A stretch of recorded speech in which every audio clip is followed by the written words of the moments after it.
الصلاة والسلام على عباده الذين اصطفى خصوصا على أفضلهم وخاتم النبيين محمد الأمين وعلى آله وصحبه أجمعين. أما بعد فقد قال الله تبارك وتعالى كما ورد في سورة البقرة: أعوذ بالله من الشيطان الرجيم بسم الله الرحمن الرحيم. وَلَقَدْ آتَيْنَا مُوسَى الْكِتَابَ وَقَفَّيْنَا مِن بَعْدِهِ بِالرُّسُلِ وَآتَيْنَا عِيسَى ابْنَ مَرْيَمَ الْبَيِّنَاتِ وَأَيَّدْنَاهُ بِرُوحِ الْقُدُسِ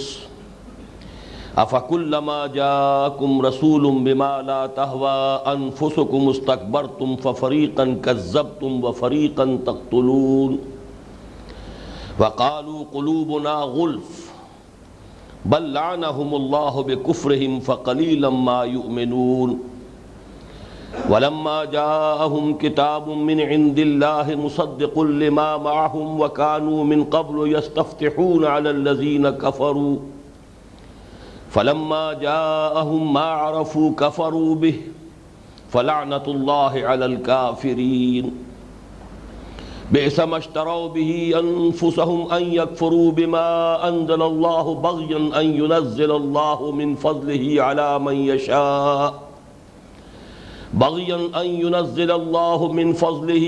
من يشاء من عباده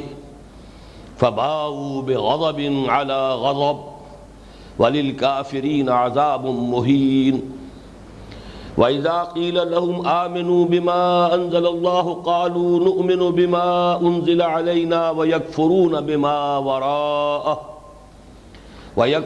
بِمَا وَرَاءَهُ وَهُوَ الْحَقُّ مُصَدِّقًا لِمَا مَعَهُمْ قُلْ فَلِمَ تَقْتُلُونَ أَنبِيَاءَ اللَّهِ مِنْ قَبْلُ إِن كُنتُم مُّؤْمِنِينَ. وَلَقَدْ جَاءَكُم مُوسَىٰ بِالْبَيِّنَاتِ ثُمَّ اتَّخَذْتُمُ الْعِجْلَ مِن بَعْدِهِ وَأَنتُمْ ظَالِمُونَ. وَإِذْ أَخَذْنَا مِيثَاقَكُمْ وَرَفَعْنَا فَوْقَكُمُ الطُّورَ خُذُوا مَا آتَيْنَاكُمْ بِقُوَّةٍ وَاسْمَعُوا قَالُوا سَمِعْنَا وَعَصَيْنَا وَأُشْرِبُوا فِي قُلُوبِهِمُ الْعِجْلَ بِكُفْرِهِمْ قل بئس ما يأمركم به إيمانكم إن كنتم مؤمنين. قل إن كانت لكم الدار الآخرة عند الله خالصة من دون الناس فتمنوا الموت إن كنتم صادقين ولن يتمنوه أبدا بما قدمت أيديهم والله عليم بالظالمين. وَلَتَجِدَنَّهُمْ أَحْرَصَ النَّاسِ عَلَى حَيَاةٍ وَمِنَ الَّذِينَ أَشْرَكُوا يَوَدُّ أَحَدُهُمْ لَوْ يُعَمَّرُ أَلْفَ سَنَةٍ وَمَا هُوَ بِمُزَحْزِحِهِ مِنَ الْعَذَابِ أَنْ يُعَمَّرَ وَاللَّهُ بَصِيرٌ بِمَا يَعْمَلُونَ. صدق اللہ العظیم. رب اشرح لي صدری ويسر لي أمری واحلل عقدۃ من لسانی يفقهوا قولی. اللہم ربنا الہمنا رشدنا واعذنا من شرور انفسنا. اللہم ارنا الحق حقا وارزقنا اتباعه وارنا الباطل باطلا وارزقنا اجتنابه. اللہم وفقنا لما تحب وترضى آمین یا رب العالمین. یہ سورہ بقرہ کے 11ویں رکوع کی 10 آیات ہیں جو ابھی آپ نے سماعت فرمائی. ان میں چونکہ ایک ہی مضمون ہے جو تسلسل کے ساتھ چل رہا ہے، اور جیسا کہ کئی بار میں نے عرض کیا ہے، جہاں تک رکوعوں کی تعین کا تعلق ہے اکثر و بیشتر وہ مضامین کی مناسبت سے بہت صحیح تعین ہے. کوشش یہ ہوگی کہ آج ہم اس رکوع کے مطالعے کی تکمیل کر لیں. باقی یہ کہ ہوگا کیا یہ اللہ کے اختیار میں ہے. ایک علمی مسئلہ اس میں ہے، وہ میرا خیال یہ ہے کہ آج کی محفل میں ہم اس پر بحث نہ کریں، اسے میں اگلی نشست کے لیے اٹھا رکھوں گا. جو ایک مضمون چلا آ رہا ہے اس میں تسلسل کے ساتھ، اس کا مطالعہ آج کوشش کریں گے کہ مکمل ہو جائے. وَلَقَدْ آتَيْنَا مُوسَى الْكِتَابَ، اور ہم نے عطا فرمائی موسیٰ کو کتاب یعنی تورات. وَقَفَّيْنَا مِن بَعْدِهِ بِالرُّسُلِ، اور پے در پہ بھیجے ہم نے اس کے بعد اپنے بہت سے رسول، اپنے بہت سے پیغامبر، اپنے بہت سے نبی۔ یہ قفا ہو یقفو ہو، اگر ثلاثی مجرد میں آتا ہے تو اس کے معنی ہے تبعہ، کسی کی پیروی کی۔ ثلاثی مزید فی میں جب یہ باب تفعیل سے آتا ہے تو کسی سے کسی کی پیروی کرانا، کسی کو کسی کے پیچھے لگانا، کسی کو کسی کا تابع بنانا، یہ گویا کہ اس کے اندر مفہوم پیدا ہوتا ہے۔ اور عام طور پر استعمال ایسا ہوتا ہے کہ قفا زیدن بے بکرن، اس لیے کہ اس میں صلہ با کا آتا ہے، زید کے پیچھے لگا دیا، زید کے پیچھے کھڑا کیا بکر کو۔ یہاں وہی مفہوم ہے قفینا من بعدہ بالرسل، اور ان کے بعد پے بپے ہم نے لگاتار اپنے بہت سے نبی بھیجے۔ یہ در حقیقت تمہید ہے حضرت عیسیٰ علیہ السلام کے تذکرے کی۔ قرآن مجید میں اس کی اور بھی مثالیں موجود ہیں۔ ہمارے منتخب نصاب میں سورہ حدید کا آخری رکوع بھی اسی طرح شروع ہوتا ہے،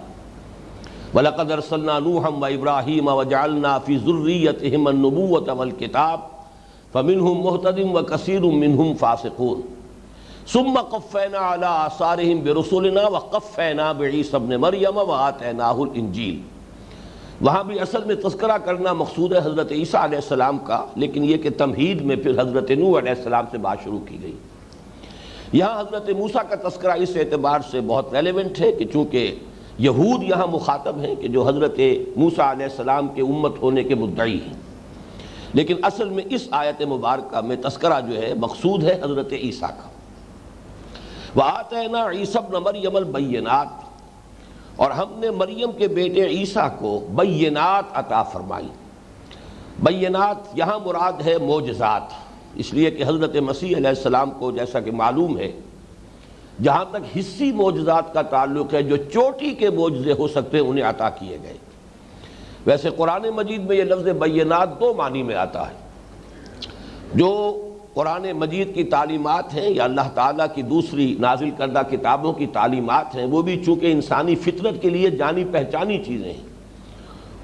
تو انہیں بھی بینات سے تعبیر کیا گیا۔ لیکن یہ کہ جو معجزہ ہے جس سے کہ بات بالکل واضح ہو جاتی ہے کہ جس شخص کے ذریعے سے اس معجزے کا ظہور ہو رہا ہے وہ اللہ تعالیٰ کا فرستادہ ہے، اللہ تعالیٰ کی طرف سے نمائندہ بن کر آیا ہے، اس لیے بینات سے مراد یہاں پر معجزے ہیں۔ وَأَيَّدْنَاهُ بِرُوحِ الْقُدُسِ، ایدہ یؤید تائید، عید سے بنا ہے، عید ہاتھ کو کہتے ہیں، عیدی ہاتھ، ید ہاتھ، لیکن یہ کہ اس سے تائید، کسی کے ہاتھوں کو مضبوط کرنا یعنی مدد کرنا۔ ایدناہ، ہم نے اس کی مدد کی، اسے تقویت بہم پہنچائی۔ ایدناہ بروح القدس،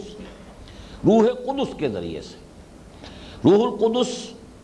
یہ اگرچہ بظاہر جو ہے ترکیب اضافی ہے، لیکن حقیقت میں مراد اس سے مرکب توصیفی ہے۔ پاکی کی روح، ترجمہ تو یوں ہوگا اس کا اگر آپ دیکھیں، روح القدس ہے، لیکن پاک روح مراد ہے۔ اس کی بہت نمایاں مثال دوسری جو ہے وہ ہمارے منتخب نصاب میں جو یوں سمجھیے قرآن مجید کی، جس کے بارے میں شاہ ولی اللہ دہلوی رحمۃ اللہ علیہ کا کہنا یہ ہے کہ وہ قرآن مجید کے عمود کی حیثیت رکھتی ہے آیت، تو دین الحق کا لفظ جو آیا ہے، هو الذی ارسل رسولہ بالہدی ودین الحق، تو دین الحق یہاں پر اگرچہ مرکب اضافی کی صورت میں ہے، لیکن حقیقت میں مراد مرکب توصیفی ہے۔ حق کا دین نہیں بلکہ دین حق، سچا دین۔ اسی طرح یہاں پر بھی پاکی کی روح نہیں بلکہ پاک روح، یعنی حضرت جبرائیل علیہ السلام۔ ویسے تو یہ کہ حضرت جبرائیل یا دوسرے فرشتوں کے ذریعے سے اللہ تعالیٰ اپنے تمام نبیوں کی مدد فرماتا رہا، لیکن خاص طور پر حضرت عیسیٰ علیہ السلام کو جو معجزات عطا کیے گئے جو نہایت غیر معمولی، اس لیے کہ تخلیق حیات، کہ گارے سے ایک پرندے کی صورت بنانا اور اس میں پھونک مارنا جس سے کہ وہ اڑتا ہوا زندہ ایک پرندہ بن جائے، یا احیاء موتا، قم باذن اللہ، مردہ لاش کو یہ کہنا کہ قم باذن اللہ، اور وہ پھر چلتا پھرتا انسان بن جائے، اس میں زندگی آ جائے، یہ گویا کہ آخری معجزے ہو سکتے ہیں کہ جو اللہ تعالیٰ نے کسی نبی کو دیے ہیں، تو حضرت عیسیٰ علیہ السلام کو اللہ نے یہ معجزے بھی عطا فرمائے۔ اس لیے خاص طور پر ذکر ہے وَأَيَّدْنَاهُ بِرُوحِ الْقُدُسِ، اور اس میں خصوصی طور پر اصل میں اشارہ ہو رہا ہے کہ یہود کے جو علماء تھے جنہوں نے حضرت مسیح علیہ السلام کی تکذیب کی اور یہ کہا کہ یہ جادوگر ہے، ان کا کہنا یہ تھا کہ یہ ساری جو معجزے دکھا رہا ہے، بظاہر معجزے اللہ تعالیٰ کی طرف منسوب کر رہا ہے، یہ اصل میں سارے جو ہے شعبدے ہیں، اور یہ شیطانوں کا سردار بالزبول ہے جس کی مدد ان کو حاصل ہے، اور اس کی مدد سے در حقیقت یہ اس قسم کے شعبدے دکھا رہا ہے۔ تو یہاں پر قرآن مجید اس کی نفی کر رہا ہے، وَأَيَّدْنَاهُ بِرُوحِ الْقُدُسِ، جو بھی معجزے حضرت مسیح علیہ السلام کے ذریعے ظاہر ہوئے در حقیقت وہ تائید روح القدس، تائید جبرائیل علیہ السلام کا ظہور ہے۔ افکلما، یہ ہے اصل بات جو کہنی ہے، افکلما جاءکم رسول بما لا تہوی انفسکم استکبرتم، تو کیا جب کبھی بھی تمہارے پاس آئے کوئی رسول، کوئی پیغامبر، کوئی نبی، وہ چیز لے کر جو تمہارے جی کو پسند نہ آئی، جو بھائی نہیں تمہیں، یہ ذرا نوٹ کر لیجئے کہ ہوا یہوا، یہ ہون سے ہے، ہون جو ہے ہوائے نفس جسے ہم اردو میں بھی بولتے ہیں، نفس کی خواہش، تو ہوا یہوا آئے گا تو وہاں مراد ہے کسی چیز کو چاہنا، کسی کو پسند کرنا، کسی چیز کی محبت میں گرفتار ہو جانا۔ اور ہوا یہوی جب آتا ہے اس کا جو مضارع، تو وہاں مراد ہوتا ہے کسی جگہ گرنا۔ والنجم اذا ہوا، قسم ہے تارے کی جبکہ وہ گرتا ہے، ڈوبتا ہے۔ اسی معنی میں آیا ہے حضرت ابراہیم علیہ السلام کے دعا میں کہ جب انہوں نے حضرت اسماعیل کو اور ان کی پھر آئندہ جو آنے والی ذریت تھی اسے آباد کیا ہے، ربنا انی اسکنت من ذریتی بواد غیر ذی زرع ربنا لیقیموا الصلاۃ، تو وہیں پر یہ دعا بھی کی فاجعل افئدۃ الناس تہوی الیہم،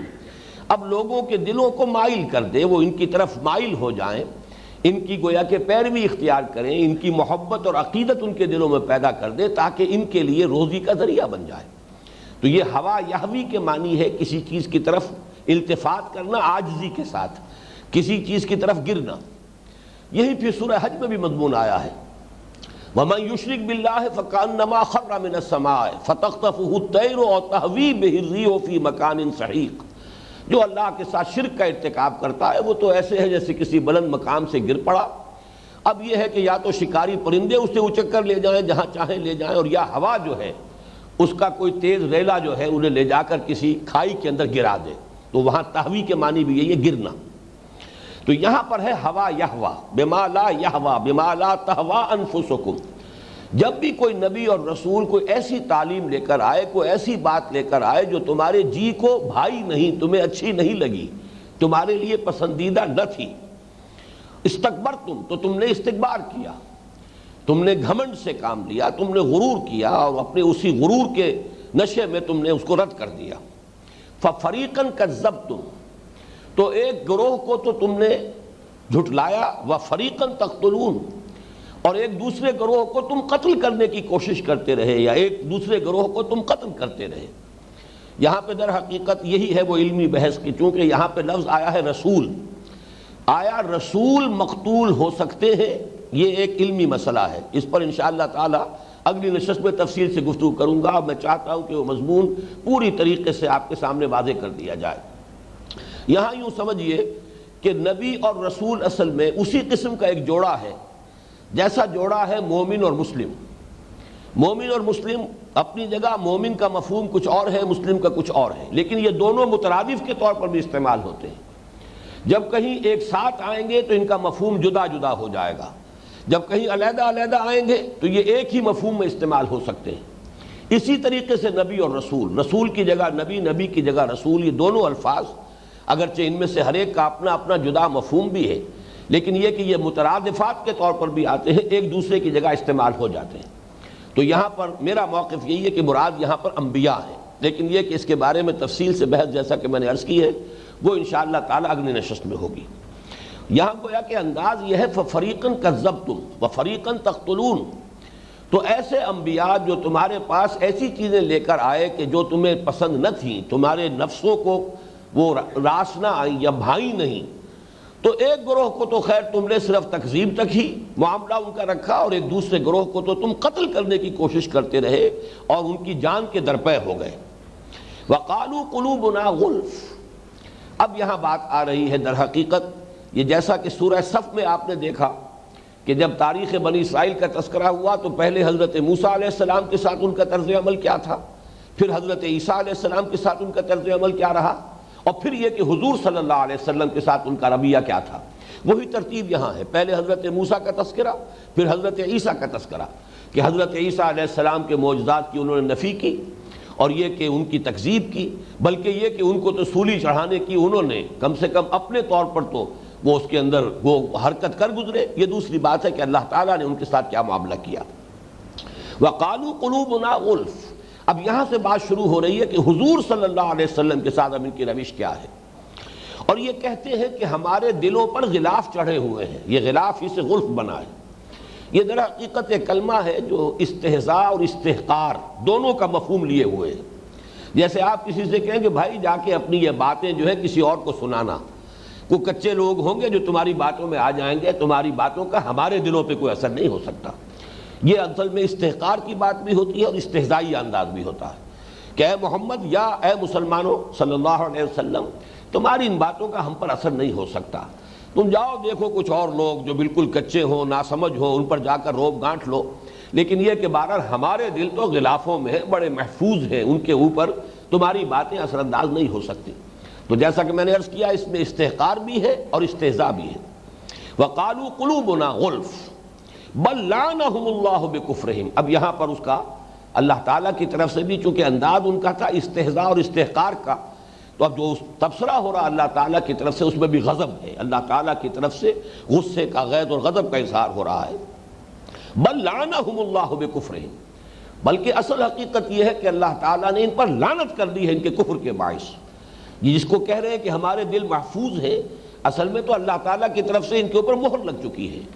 یہی مضمون جو ہے سورہ نساء کی آیت نمبر 155 میں بھی آیا ہے،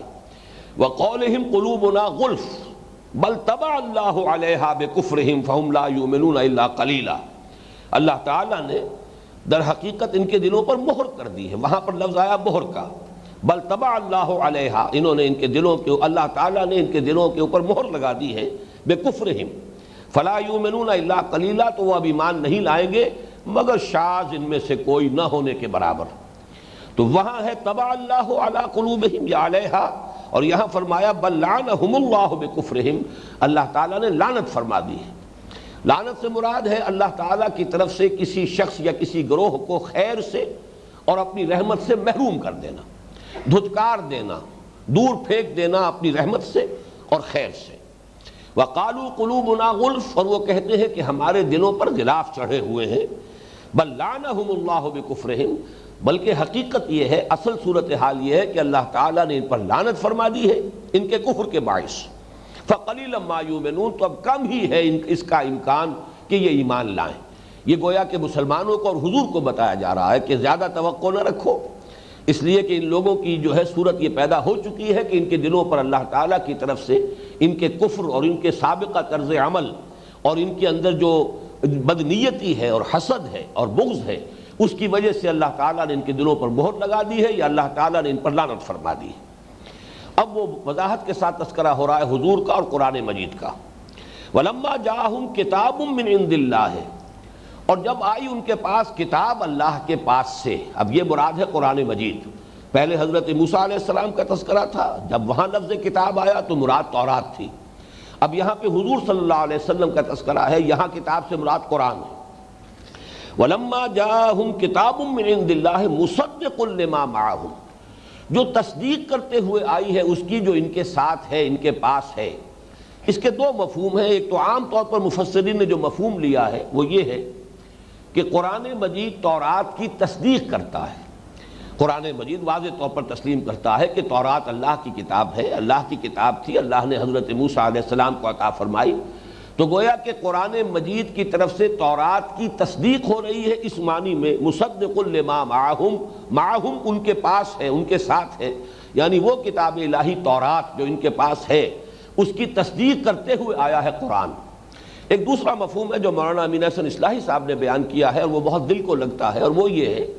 کہ یہاں مراد اصل میں یہ ہے کہ قرآن ان پیشین گوئیوں کا مصداق بن کر آیا ہے جو تورات میں تھیں۔ قرآن مجید کا اور نبی اکرم صلی اللہ علیہ وسلم کا ذکر جو ہے تورات میں، انجیل میں موجود ہے۔ تو اگر حضور صلی اللہ علیہ وسلم کی بعثت نہ ہوتی تو گویا کہ وہ پیشین گوئیاں جو ہیں وہ یا تو غلط ثابت ہوتی یا تشنہ تکمیل رہتی۔ تو گویا کہ قرآن کا نزول اور محمد رسول اللہ صلی اللہ علیہ وسلم کی بعثت جو ہے وہ مصداق بن کر آئی ہے ان پیشین گوئیوں کا جو تورات اور انجیل میں اور دوسرے انبیاء کے صحیفوں میں موجود تھیں۔ تو یا تو یوں کہیے کہ قرآن نے تصدیق کی ہے تورات کی، یا یہ کہ قرآن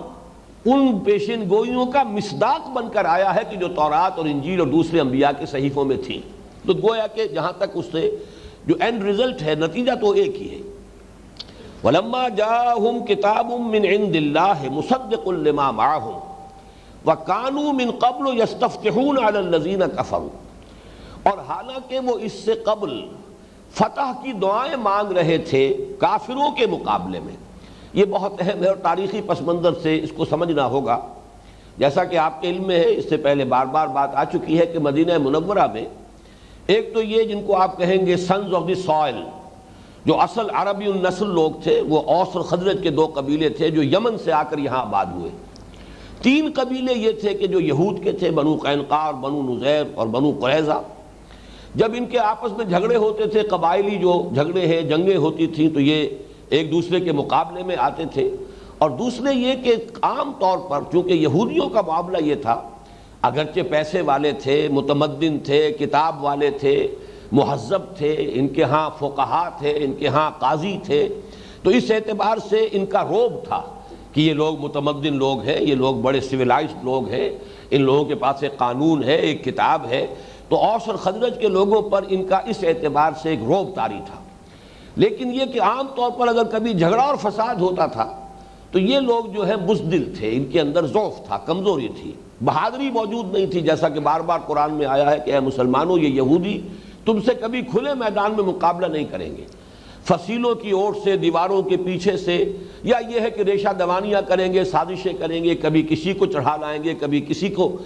آمادہ کریں گے کہ وہ تم پر حملہ کریں، لیکن خود یہ کبھی کھلے میدان میں تم سے مقابلہ نہیں کر سکیں گے۔ یہی معاملہ ہوتا تھا، جب ان کا کوئی جھگڑا ہو جاتا تھا تو مار کھاتے تھے۔ لیکن اس وقت پھر یہ کہا کرتے تھے اور ان سے اوس اور خزرج کے لوگوں سے کہ دیکھو اس وقت تو تم ہمیں دبا لیتے ہو، لیکن یہ کہ ہمارا علم یہ ہے، ہماری کتابیں یہ بتا رہی ہیں کہ نبی آخر الزمان کا ظہور ہونے والا ہے، اور جب ہم اس پر ایمان لائیں گے اور اس کے ساتھ ہو کر تمہارے ساتھ جنگ کریں گے تو تم ہمیں شکست نہیں دے سکو گے، اس لیے کہ ظاہر بات ہے جب ہم نبی یا رسول کے ساتھ ہی ہوں گے، جب ہمیں تائید اللہ کی حاصل ہو جائے گی ایک نبی کی معیت کی وجہ سے، تو پھر تم ہمیں شکست نہیں دے سکو گے۔ یہ ہے وہ تاریخی پس منظر۔ وَكَانُوا مِن قَبْلُ يَسْتَفْتِحُونَ عَلَى الَّذِينَ كَفَرُوا۔ ظاہر بات ہے کہ حضور کی بعثت سے پہلے اہل کتاب جو ہے وہی تھے مسلم اور مومن، اور بقیہ لوگ جو تھے کہ جو کتاب کے ماننے والے نہیں تھے، جو مشرکین مکہ تھے، وہ کافر تھے۔ تو وہ گویا اپنے آپ کو مسلم و مومن مانتے ہوئے ان کافروں کے مقابلے میں اللہ تعالیٰ سے فتح کی دعائیں کرتے تھے کہ اللہ جلد بھیج اپنے اس نبی کو، اپنے اس آخری رسول کو جس کا کہ تو نے ہم سے وعدہ کیا اور جس کے بارے میں پیشین گوئیاں اور خوشخبریاں ہماری کتابوں میں موجود ہیں، تاکہ ہم ان کے ساتھی بن کر ان کے جلو میں جب ہم ان کفار سے مقابلہ کریں تو پھر یہ ہم پر غالب نہ آ سکے اور ہمیں فتح حاصل ہو جائے۔ اور یہ بھی ذہن میں رکھیے، تاریخی پس منظر کے اعتبار سے یہ بڑی اہم بات ہے کہ حضور صلی اللہ علیہ وسلم پر سب سے پہلے جو مدینے کے 6 شخص ایمان لائے تھے، یہ 6 کے 6 خزرجی تھے، اور یہ در حقیقت وہی سال ہے، 10واں سال، جس سال میں کہ حضور صلی اللہ علیہ وسلم کو جس آپ نے عام الحزن قرار دیا ہے کہ یہ ہمارے لیے رنج اور غم کا سال ہے۔ حضرت خدیجہ الکبریٰ رضی اللہ تعالی عنہ کا انتقال ہوا، سن 10 ہے نبوی، ہجرت سے تقریباً 2.5-3 سال قبل، آغاز وحی کے بعد اگر آپ گننا شروع کریں گے تو 10واں برس۔ اسی میں پھر ابو طالب کا انتقال ہو گیا۔ دنیاوی اعتبار سے وہی سہارا تھے، وہی مددگار تھے، ان کی ایک پروٹیکشن حاصل تھی۔ قبائلی زندگی میں ظاہر بات ہے جو سردار ہے قبیلے کا، اگر اس کی طرف سے حمایت حاصل ہے کسی کو تو گویا کہ پورے قبیلے کی حمایت حاصل ہے، اور یہی وہ چیز تھی کہ جس کی وجہ سے کفار جو ہے حضور صلی اللہ علیہ وسلم کے خلاف کوئی واضح اقدام نہیں کر سکے، کوئی فیصلہ کن قدم نہیں اٹھا سکے۔ لیکن جب ابو طالب کا انتقال ہو گیا تو پھر آپ نے، ظاہر بات ہے کہ مکے کے حالات تو بہت مایوس کن تھے، آپ کو اندازہ ہو گیا کہ اب یہاں پر میرا رہنا مشکل ہے، تو آپ نے طائف کا سفر کیا اس خیال میں کہ شاید اللہ تعالیٰ وہاں کے بڑے سرداروں میں سے کسی کو ایمان کی توفیق دے دے اور وہ میرا ساتھ دینے کے لیے تیار ہو جائے تو میں اپنی اس دعوت کا مرکز منتقل کروں طائف، وہاں سے یہ بات آگے بڑھے۔ لیکن طائف کی قسمت میں یہ بات نہیں تھی، یہ قسمت اللہ تعالیٰ نے رکھی ہوئی تھی یثرب کی، جو بعد میں مدینہ النبی بنا ہے اور مدینہ منورہ کہلاتا ہے۔ لہذا وہاں سے آپ اس اعتبار سے ناکام لوٹے کہ وہاں کسی ایک شخص نے بھی آپ کی تصدیق نہیں کی، بلکہ یہ کہ یوں سمجھیے کہ مکی دور میں آپ پر جو سخت ترین دن آیا ہے، بلکہ حضرت عائشہ صدیقہ رضی اللہ تعالیٰ عنہ کی ایک روایت تو یہ ہے کہ انہوں نے حضور سے پوچھا، اس لیے کہ ان کی اپنے جو شعور کی زندگی ہے اس میں یوم احد جو ہے وہ حضور کے لیے سب سے زیادہ سخت تھا، جس میں آپ کے دندان مبارک شہید ہوئے، آپ کے چہرہ انور کے اوپر ایک کاری وار لگا ہے تلوار کا اور خون کا فوارہ چھوٹا ہے، آپ پر غشی طاری ہوئی ہے، پھر یہ کہ آپ کے نہایت ہی عزیز اور نہایت قریبی جانثار جو ہے ان میں سے 70 ہے کہ جنہوں نے جام شہادت نوش کیا ہے۔ تو حضرت عائشہ نے پوچھا تھا کہ آپ پر احد کے دن سے بھی زیادہ سخت دن کوئی گزرا ہے؟ تو حضور نے فرمایا ہاں، طائف کا دن میرے لیے اس سے بھی کہیں زیادہ سخت تھا۔ بہرحال وہاں سے واپس آ کر، اور جیسا کہ آپ کے علم میں ہے کہ ایک مشرک کی امان لے کر آپ مکے میں داخل ہو سکے، لیکن اس کے بعد فوراً جو ہے اللہ تعالیٰ کی طرف سے نصرت کی اور مدد کی جو ہے کھڑکی کھلی، اور وہ حج کا موسم جیسے ہی آیا، حضور جیسے آپ کا معمول تھا دعوت و تبلیغ کے لیے نکلتے تھے، تو وہ عقبہ کی وادی میں وہ 6 افراد بیٹھے نظر آئے، حضور نے ان کے سامنے اپنی بات پیش کی، تو الفاظ یہ آتے ہیں سیرت کی روایات میں کہ ان 6 اشخاص نے کننکھیوں سے ایک دوسرے کو دیکھا، اس لیے کہ یہ مدینے سے آئے تھے، ان کے علم میں تھا کہ یہودی ہمیں دھمکاتے رہتے ہیں کہ نبی آخر الزماں کا ظہور جو ہے اب ہونے والا ہے، جب ہم ان کے ساتھ ہو کر تم سے لڑیں گے تو تم ہمیں شکست نہیں دے سکو گے، ہم غالب آئیں گے۔ تو انہوں نے یہ آپس میں آنکھوں کے اشاروں سے ایک دوسرے سے یہ بات کی، کننکھیوں سے ایک دوسرے کو دیکھ کر معلوم ہوتا ہے یہ وہی ہیں جن کا تذکرہ یہود کرتے ہیں، تو تم پہلے ایمان لے آؤ ان پر اس سے پہلے کہ یہودی ایمان لائیں۔ اب یہ ہے وہ تاریخی پس منظر، گویا کہ انہی کی طرف سے جو علم حاصل ہوا تھا اس مدینے کے لوگوں کو، خزرج کے لوگوں کو، وہ ذریعہ بن گیا ان کے سبقت الی الایمان کا، لیکن وہ لوگ جو تھے بدبخت وہ محروم رہے، اس لیے کہ جب انہیں یہ محسوس ہوا کہ یہ تو نبوت جو ہے اس کا ظہور بنی اسماعیل میں ہو گیا، امیین میں ہو گیا، وہ امیدوار تھے کہ اصل میں تو نبوت کے ٹھیکیدار ہم ہیں، 2500 برس سے نبوت ہمارے ہاں چلی آ رہی ہے، کم سے کم جو سمجھیے 2000 برس سے تو کہیے کہ حضرت موسیٰ علیہ السلام سے اگر یہ اپنی امت کی تاریخ شروع کریں، حضرت موسیٰ علیہ السلام کو جب تورات عطا ہوئی تو حضور صلی اللہ علیہ وسلم کے اور حضرت موسیٰ کے مابین 2500 برس کا فصل ہے، اور 2500 برس تک نبوت ہمارے خاندان میں رہی۔ اب یہ کیسے ہوا کہ یہ ہم سے چھین لی گئی اور یہ سعادت اور فضیلت جو ہے ان امیین کو حاصل ہو گئی؟ یہ ان کا یوں سمجھیے تکبر اور اس کے ساتھ ہی حسد، یہ ان کے پاؤں کی زنجیر بن گیا، وہ ایمان سے محروم رہے، لیکن ان کی دی ہوئی معلومات کے طفیل یہ خزرج کے لوگوں نے تصدیق کی اور وہ پیش قدمی کی اور وہ ایمان لے آئے۔ تو یہ الفاظ بہت اہم ہے کہ ان کے ساتھ تاریخ کا پس منظر جو ہے وہ بہت وابستہ ہے۔ وَكَانُوا مِن قَبْلُ يَسْتَفْتِحُونَ عَلَى الَّذِينَ كَفَرُوا، حالانکہ اس سے پہلے وہ فتح کی دعائیں مانگا کرتے تھے کافروں پر۔ مراد کیا ہے کہ نبی کے ظہور کی دعائیں کرتے تھے کہ اللہ اب جلد کر اور اس نبی کو بھیج اور اس کی بعثت فرما کہ جس کے ساتھ ہو کر ہم ان سے لڑیں تو ان پر فتح حاصل کریں۔ فَلَمَّا جَاءَهُم مَّا عَرَفُوا كَفَرُوا بِهِ، تو جب آئی ان کے پاس وہ شے جسے انہوں نے پہچان لیا، کوئی مغالطہ نہیں ہوا، یعنی یہ کہ انہوں نے اندھیرے میں ٹھوکر نہیں کھائی بلکہ نصف النہار پر سورج چمک رہا تھا اس وقت ٹھوکر کھائی۔ اسی کو قرآن مجید دوسری جگہ پر تعبیر کرتا ہے کہ یہ ایسے پہچانتے ہیں قرآن کو اور محمد کو صلی اللہ علیہ وسلم جیسے اپنے بیٹوں کو پہچانتے، یعرفونہ کما یعرفون ابناہم، ایسے پہچانتے ہیں۔ یہاں پر بھی وہی لفظ ہے فلما جاءہم ما عرفوا، جب وہ چیز آ گئی ان کے پاس جس کے لیے دعائیں کر رہے تھے، جب وہ چیز آ گئی اور اسے پہچان بھی لیا، مغالطہ نہیں ہوا، اس کے پہچاننے میں انہیں کوئی دقت نہیں ہوئی، کفروا بہ، لیکن انہوں نے کفر کیا، اور یہ کفر کیا اپنے اسے تکبر کی وجہ سے، حسد کی وجہ سے، بغض کی وجہ سے۔ یہ چیز جو ہے کہ ہم سے چھین کر ان امیین کو کیسے دے دی گئی، یہ چیز ان کے لیے ناقابل برداشت ہوئی، اس کو وہ برداشت نہیں کر پائے اور اس لیے محروم رہ گئے۔ فَلَعْنَةُ اللَّهِ عَلَى الْكَافِرِينَ، بس اللہ کی لعنت ہے، پھر وہی لفظ آ گیا، یعنی خیر سے، رحمت سے محروم ہو جانا۔ ان کافروں پر اب اللہ کی لعنت ہو چکی ہے، اس لیے کہ انہوں نے کسی مغالطے کی وجہ سے نفی نہیں کی، کسی غلط فہمی کی وجہ سے انکار نہیں کیا، بلکہ جان بوجھ کر حق کو پہچان لینے کے بعد جب اس کی جو ہے تکذیب کی ہے تو اس کی وجہ سے اس جرم کی پاداش میں ان پر لعنت مسلط کر دی گئی۔ بئس ما اشتروا بہ انفسہم، بری ہے وہ شے،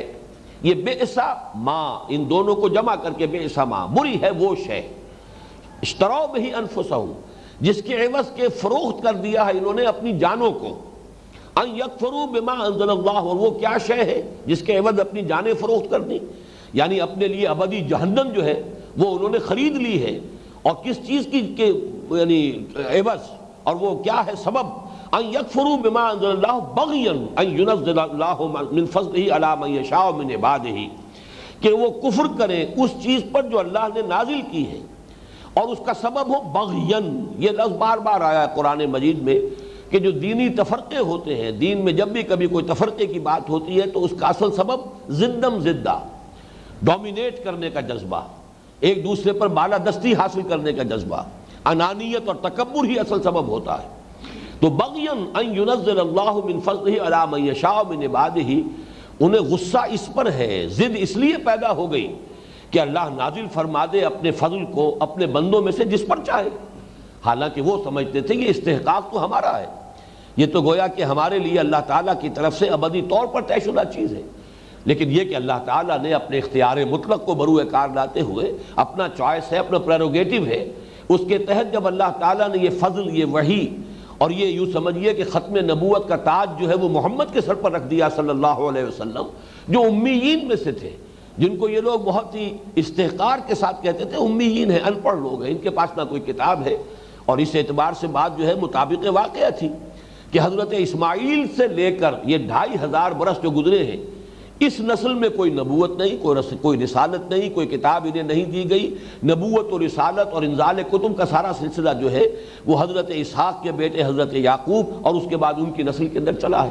حضرت اسماعیل کے بعد حضور صلی اللہ علیہ وسلم تقریباً 2500 برس کا فصل ہے کہ اس پورے عرصے میں اس نسل میں کوئی نبوت اور رسالت نہیں آئی. اس حوالے سے وہ لوگ ان پڑھ اس اعتبار سے بھی تھے کہ لکھنے پڑھنے کا ان کے ہاں رواج نہیں تھا، اور ان پڑھ اس اعتبار سے بھی تھے کہ ان کے پاس کوئی کتاب، یعنی کوئی آسمانی کتاب تھی ہی نہیں. یہ تو یہود کے پاس چونکہ ایک کتاب تھی، اس کی وجہ سے ان کے ہاں پڑھنے لکھنے کا رواج جو ہے اور اس کا چرچا زیادہ رہا. اس لیے کہ جب کتاب ہے تو اسے پڑھنا ہے، اسے سمجھنا ہے. اس اعتبار سے ان کے ہاں وہ ایک علمی روایت جو ہے وہ برقرار رہی. بئس ما اشتروا به انفسهم ان يكفروا بما انزل الله بغيا ان ينزل الله من فضله على من يشاء من عباده. بری ہے وہ شے جس کے عوض انہوں نے اپنی جانوں کو فروخت کر دیا ہے،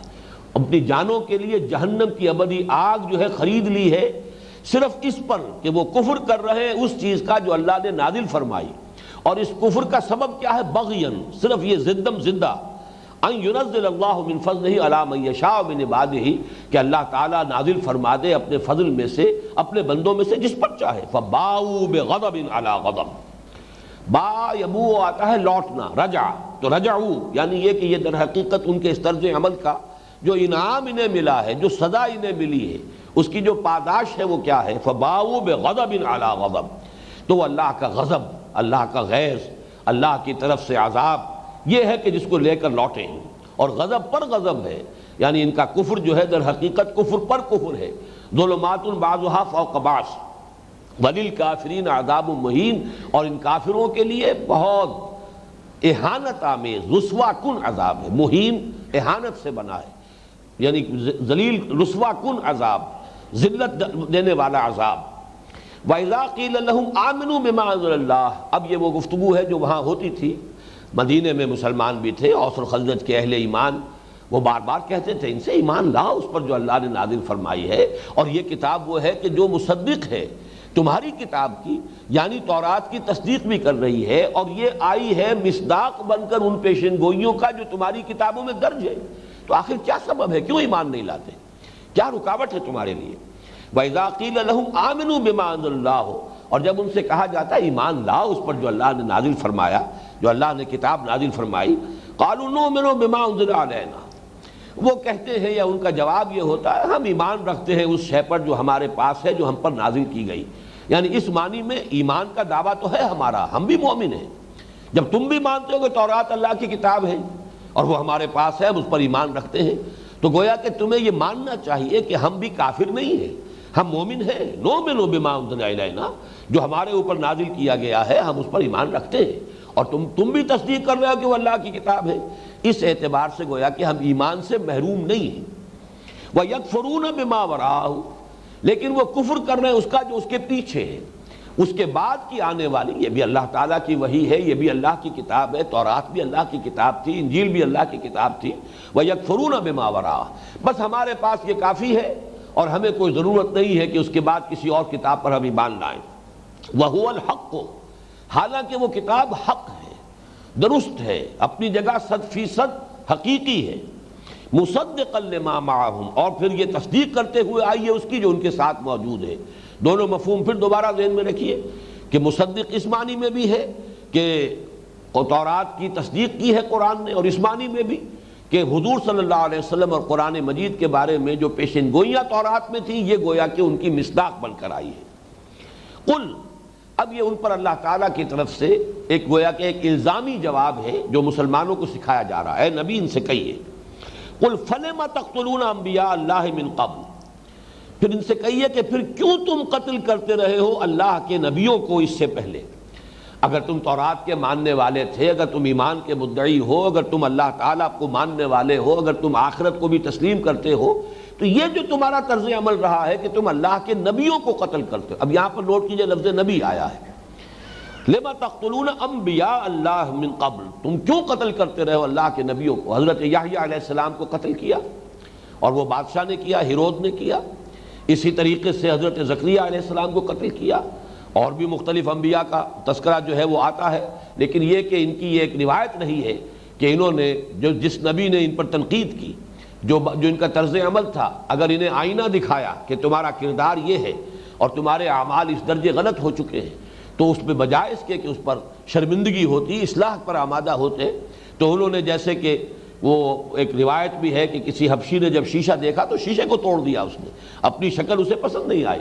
اسی طریقے سے جب نبیوں نے اپنی وحی اور اپنی کتابوں اللہ تعالیٰ کی طرف سے نازل ہونے والی وحی کے ذریعے سے انہیں آئینہ دکھایا تو انہوں نے اس آئینے ہی کو توڑا، حضرت یحییٰ علیہ السلام کو قتل کیا، اس لیے کہ انہوں نے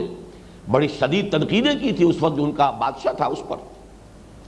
قل فلم تقتلون انبیاء اللہ من قبل ان کنتم مومنین، اگر واقعتاً تم مومن ہو اور تم مومن ہی رہے ہو اور تمہارا ایمان کا دعویٰ ہے، تو یہ طرز عمل تمہارا کہ تم نے اللہ کے نبیوں کو قتل کیا ہے، اب اس کی کیا توجیہ ہے، کیا مطابقت ہے؟ وَلَقَدْ جَاءَكُم مُوسَىٰ بِالْبَيِّنَاتِ، اور اب اس سے بھی پیچھے جا کر کہ تمہارا جو طرز عمل تمہارے آباء و اجداد کا رہا ہے، وہ تو یوں سمجھیے کہ جیسے کہ حضرت موسیٰ علیہ السلام کا ایک قول آتا ہے تورات میں، بنی اسرائیلی سے خطاب کر کے کہا ہے کہ تو وہ چھنال ہے کہ جس نے پہلی شب میں اپنے خاوند سے بے وفائی کی ہے۔ یعنی یہ جو امت ہے اس کا حال یہ ہے کہ حضرت موسیٰ علیہ السلام جو ہے ان کے ساتھ جو کچھ انہوں نے طرز عمل اختیار کیا، ان کی زندگی کے دوران بچھڑے کی پرستش کی ہے، وہ چند دنوں ہی کے لیے صرف ان سے جو ہے علیحدہ ہوئے ہیں اور اللہ تعالیٰ نے انہیں کوہ طور پر طلب فرمایا تھا، تو تمہارا حال یہ ہے۔ تو فرمایا وَلَقَدْ جَاءَكُم مُوسَىٰ بِالْبَيِّنَاتِ، آئے تھے تمہارے پاس موسیٰ علیہ السلام واضح تعلیمات لے کر، معجزے لے کر۔ یہاں بھی دیکھیے دونوں معنی ہوں گے، حضرت موسیٰ علیہ السلام کے بھی 9 معجزے ہیں، 2 معجزے تو اصل میں وہ ہیں کہ جو ابتداءً آپ کو دیے گئے، اور 7 معجزے وہ ہیں کہ پھر جو دوران قیام مصر اللہ تعالیٰ نے آپ کے ذریعے سے ظاہر فرمائے۔ وَلَقَدْ آتَيْنَا مُوسَىٰ 9 آیَاتٍ بَيِّنَاتٍ، یہ سورہ بنی اسرائیل کے آخری رکوع میں 9 معجزات کا تذکرہ موجود ہے۔ اس سے آگے بڑھ کر پھر جو معجزے اس کے بعد ہوئے ہیں وہ گویا کہ مستضاد ہیں، کہ ایک ہی جو ہے ضرب جو ہے عصائے موسیٰ کی، اس سے اب سمندر پھٹ گیا ہے اور راستہ بن گیا ان کے لیے، اور ان کی نگاہوں کے سامنے جو ہے فرعون اور اس کا لشکر غرق ہوئے۔ پھر ایک ہی ضرب تھی حضرت موسیٰ علیہ السلام کے عصا کی کہ جس سے 12 چشمے پھوٹ بہے ایک چٹان سے۔ پھر یہ کہ بھوک لگی ہے تو من و سلوہ نازل کیا گیا ہے، دھوپ نے تکلیف دی ہے تو سائبان جو ہے ابر کا ان کے ساتھ رہا ہے۔ جہاں جہاں یہ چل رہا تھا ان کا لشکر، سمجھیے 6 لاکھ کی نفری تورات کی روایت کے مطابق ہے کہ جب یہ نکلے ہیں، ایکسوڈس جو ہے دی بک آف ایکسوڈس، اس میں پوری گنتی موجود ہے، 12 قبیلے تھے، ہر قبیلے میں اتنے مرد، اتنے عورتیں، اتنے بچے، گویا کہ سب کی جو ہے وہ ان کا سینسس موجود ہے۔ تو ان کے لیے اللہ تعالیٰ نے سائبان کا بندوبست کیا ہے کہ دھوپ انہیں نہ ستائے۔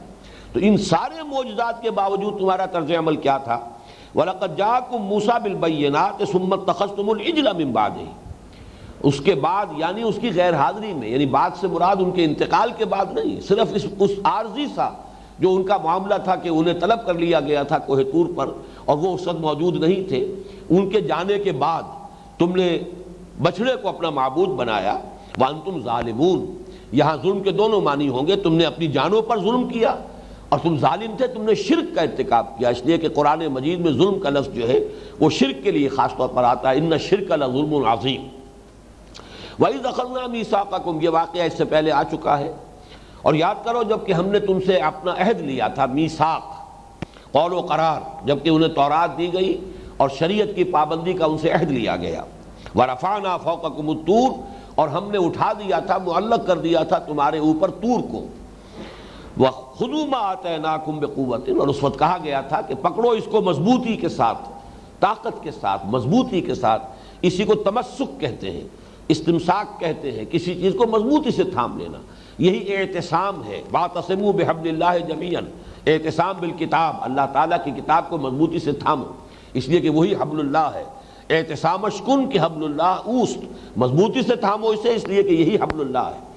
تو خذوا ما آتیناکم بقوۃ، تھامو اس کو مضبوطی کے ساتھ، پکڑے رکھو اسے مضبوطی کے ساتھ، اور اس سے مراد کیا ہے کہ اس پر عمل کرو، اسے پڑھو، اسے سمجھو، وہی ساری چیزیں کہ جو وہ کتابچہ جو ہے میرا مسلمانوں پر قرآن مجید کے حقوق، ان سب کو جمع کر لیجئے، وہی تمسک بالکتاب ہے۔ اس پر یقین رکھو کہ یہ اللہ کی کتاب ہے، اس کو پڑھو جیسے کہ اس کے پڑھنے کا حق ہے، اس پر غور کرو، اسے سمجھو جیسے کہ اس کے سمجھنے کا حق ہے، پھر اس پر عمل کرو، اسے اپنا امام بناؤ۔ وَاجْعَلْهُ لَنَا إِمَامًا وَنُورًا وَهُدًى وَرَحْمَةً، اور پھر یہ کہ اسے دوسروں تک پہنچاؤ، اس کی تبیین کرو۔ لَتُبَيِّنُنَّهُ، ان سے عہد لیا گیا تھا، اس کو واضح کرتے رہو گے، بیان کرتے رہو گے، لوگوں تک پہنچاتے رہو گے۔ تو یہ پانچوں اصل میں وہ عہد ہوتے ہیں جو اللہ تعالیٰ اپنی کتاب جن کو عطا فرماتا ہے ان سے گویا کہ ان ذمہ داریوں کو پورا کرنے کا عہد لیتا ہے۔ خُذُوا مَا آتَيْنَاكُمْ بِقُوَّةٍ، یہ مضمون چونکہ اس سے پہلے بھی آیا ہے، لیکن ایک بات کی وضاحت وہاں رہ گئی تھی، میرا خیال ہے یہ موضوع وقت ہے کہ اس کی وضاحت کر دوں۔ ایک سرسری سا اعتراض بعض لوگوں کی طرف سے اس پر یہ ہوتا ہے کہ اللہ تعالیٰ نے جب عہد لیا تو یہ پہاڑ کیوں اٹھایا گیا؟ گویا کہ اس میں ایک تخویف کا ایلیمنٹ ہے، اور اس تخویف کی وجہ سے، خوف کی وجہ سے عہد جب لیا گیا ہے تو اس میں ایک جبر کا ایلیمنٹ شامل ہو گیا۔ تو ظاہر بات ہے لا اکراہ فی الدین، دین میں تو کوئی جبر نہیں ہے، مجبوری والی بات نہیں ہوتی۔ اس کا جواب ہمارے مفسرین نے دیا ہے، اور بہت ہی وہ اطمینان بخش جواب ہے، اور وہ یہ ہے کہ لا اکراہ فی الدین در حقیقت اس سے مراد یہ کسی کو دین کے اختیار کرنے پر مجبور نہیں کیا جائے گا، لیکن جو دین کو اختیار کر لے، مدعی ہو کہ میں اس دین کا پیروکار ہوں، اس پر عمل جو ہے اس سے کرایا جائے گا، زبردستی بھی۔ اس میں عمل جو ہے اس میں جبر ہوگا، اس لیے کہ تم کہتے ہو کہ میں اللہ کو مانتا ہوں تو اللہ کا حکم ماننا پڑے گا۔ تم کہتے ہو کہ اللہ تعالیٰ اور اللہ کی کتاب پر میرا ایمان ہے تو تمہیں نماز پڑھنی پڑے گی، اور اگر نماز نہیں پڑھو گے تو تعزیر ہوگی، سزا ہوگی۔ مختلف فقہا نے اس کے لیے مختلف سزائیں تجویز کی ہیں، سب سے ہلکی جو سزا ہے وہ امام ابو حنیفہ رحمۃ اللہ علیہ کی تجویز کردہ ہے کہ اسے محبوس رکھا جائے، جیل میں رکھا جائے، قید رکھا جائے، یہاں تک کہ وہ توبہ کرے اور پختہ عہد کرے کہ اب میں نماز پڑھوں گا، تب اسے چھوڑا جائے۔ بعض فقہا کے نزدیک اس کا قتل جائز ہے تعزیراً،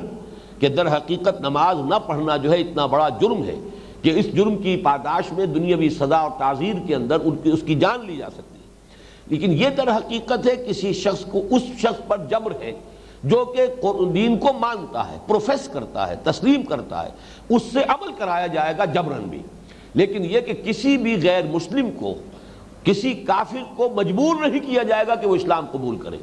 تو لا اکراہ فی الدین سے مراد اصل میں وہ ہے۔ یہاں چونکہ وہ لوگ مدعی تھے، حضرت موسیٰ علیہ السلام کو انہوں نے تسلیم کیا تھا، ان پر ایمان لائے تھے،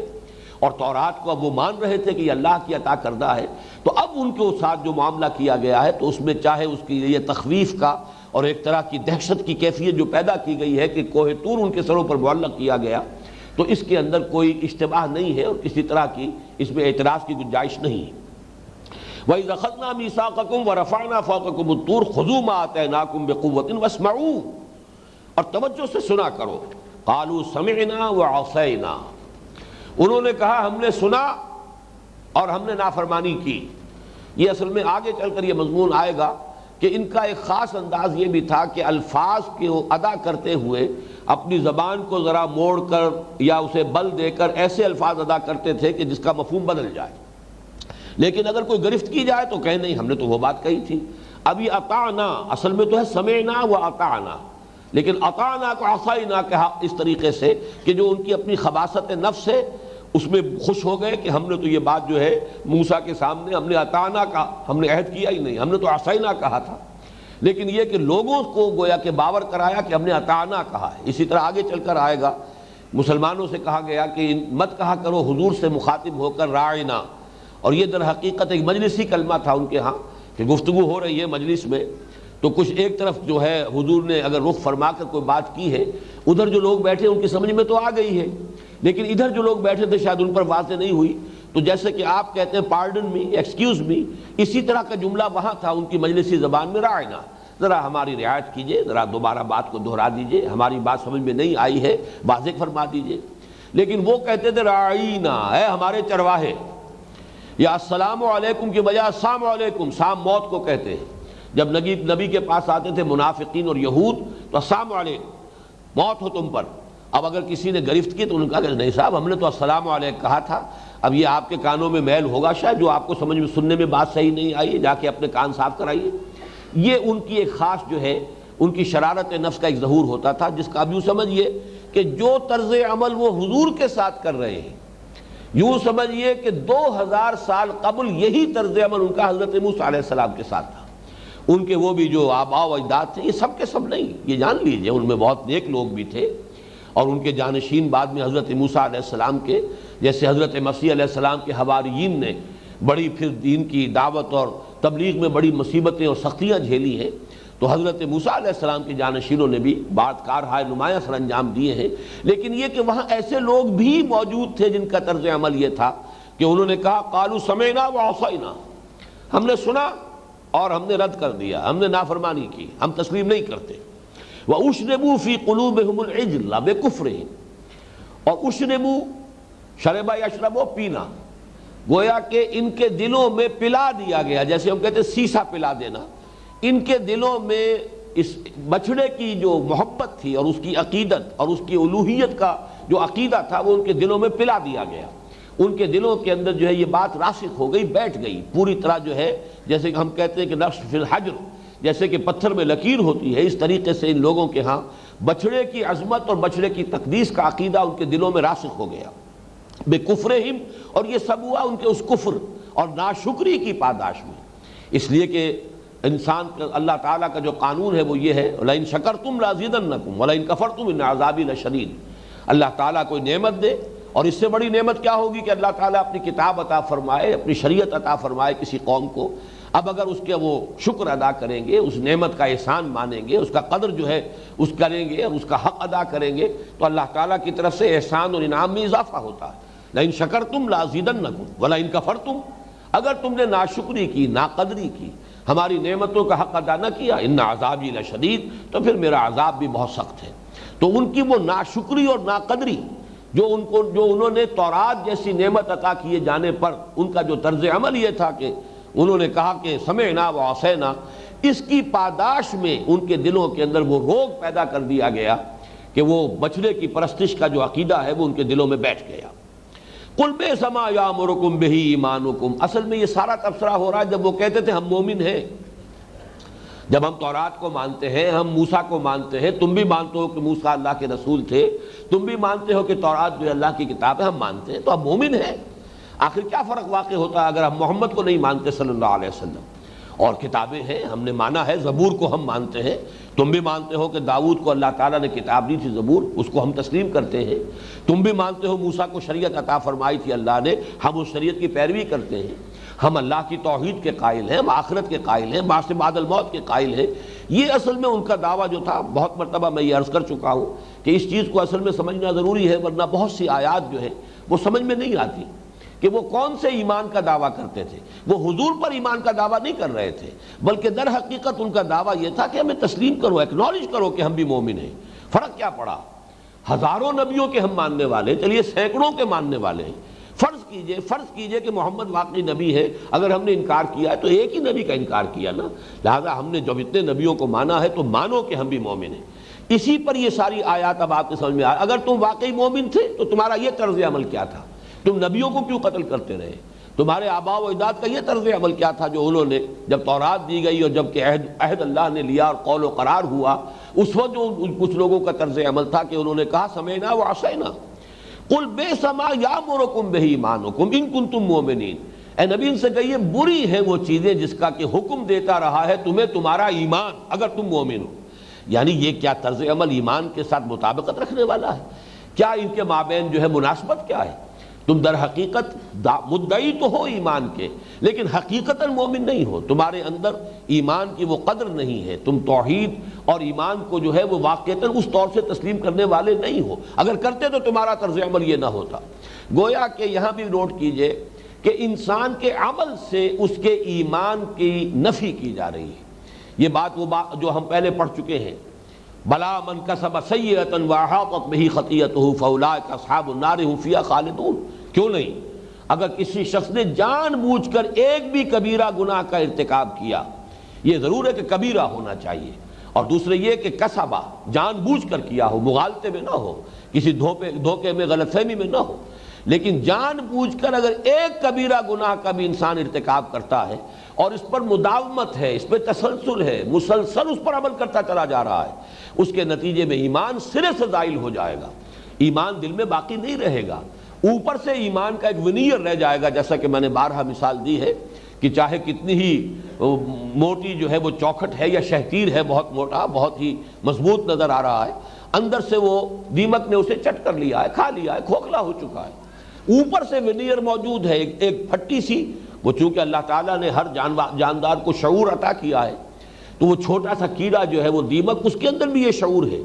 کہ اگر کہیں نظر آ گیا گھر والے کو کہ شیطیر جو ہے اس کو دیمک لگی ہوئی ہے تو پھر ہماری شامت آ جائے گی، لہٰذا وہ اوپر سے وہ چھوڑتا ہوا چل رہا ہے، اندر سے پورا شیطیر کھا لیا ہے لیکن اوپر سے وہ ایک پھٹی لگی ہوئی ہے، ایک ونیئر اس کے اوپر برقرار ہے، تو وہ ونیئر کے درجے میں ایمان رہ جاتا ہے، مسلمان ہے آدمی اپنے دعوے کے اعتبار سے، لیکن اپنی بدعملی کی وجہ سے ایک گناہ بھی اگر اس پر دوام ہے، مداومت ہے، تسلسل ہے، اگر اس کے اوپر ڈیرا لگا لیا گیا ہے، اسی کو اوڑھنا بچھونا بنا لیا گیا ہے، تو ایک ایمان بھی، ایک ایسا گناہ بھی ایمان کو قطعاً زائل کر دے گا اور ایمان کی قطعی نفی ہو جائے گی، چاہے قانونی اعتبار سے وہ شخص مسلمان سمجھا جا رہا ہو۔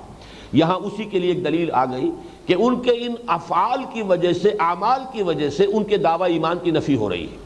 قل بئس ما یامرکم بہ ایمانکم، یہ گویا کہ ایک اس کے اندر بھی ذرا ایک انداز جو ہے وہ مزاح کا ہے، بہت بری ہے وہ چیزیں جن کا کہ تمہارا ایمان تمہیں حکم دے رہا ہے، ان کنتم مومنین، اگر تم حقیقتاً مومن ہو تو یہ کیسا ایمان ہے کہ جس کا ظہور ہو رہا ہے اس قسم کے افعال میں۔ اس لیے کہ اصول تو یہ ہے کہ درخت اپنے پھل سے پہچانا جاتا ہے، تو اگر تمہارے اعمال یہ رہے ہیں تو اس سے اندازہ ہو جاتا ہے کہ تمہارے پاس وہ ایمان ہے یا نہیں۔ قل ان کانت لکم الدار الآخرۃ عند اللہ خالصۃ من دون الناس فتمنوا الموت ان کنتم صادقین۔ یہ جو اب تک باتیں ہوئی ہیں اس میں سے بہت سے واقعات کے انداز کی چیزیں ہیں، اگرچہ ان کو بھی آپ جنرلائز کر سکتے ہیں، یہی کردار جو ہے ہمارے ہاں بھی مسلمانوں کے اندر بھی، یہ مختلف جو طبقات ہیں ان میں آپ کو یہی سیرت و کردار جو ہے اس کی جھلک نظر آ جائے گی۔ لیکن اب یہ آخری بات جو ہے یہ گویا کہ اس رکوع کے اندر بھی، جیسے پچھلے دونوں رکوعوں میں آپ نے دیکھا کہ 10واں رکوع بھی ختم ہوا تو ایک ایسی یونیورسل ٹروتھ، ایک ابدی حقیقت، اور وہ حقیقت کیا تھی؟ افتؤمنون ببعض الکتاب وتکفرون ببعض فما جزاء من یفعل ذلک منکم الا خزی فی الحیاۃ الدنیا۔ کوئی بھی قوم، کوئی بھی امت جو ایمان کی مدعی ہو کتاب اللہ پر،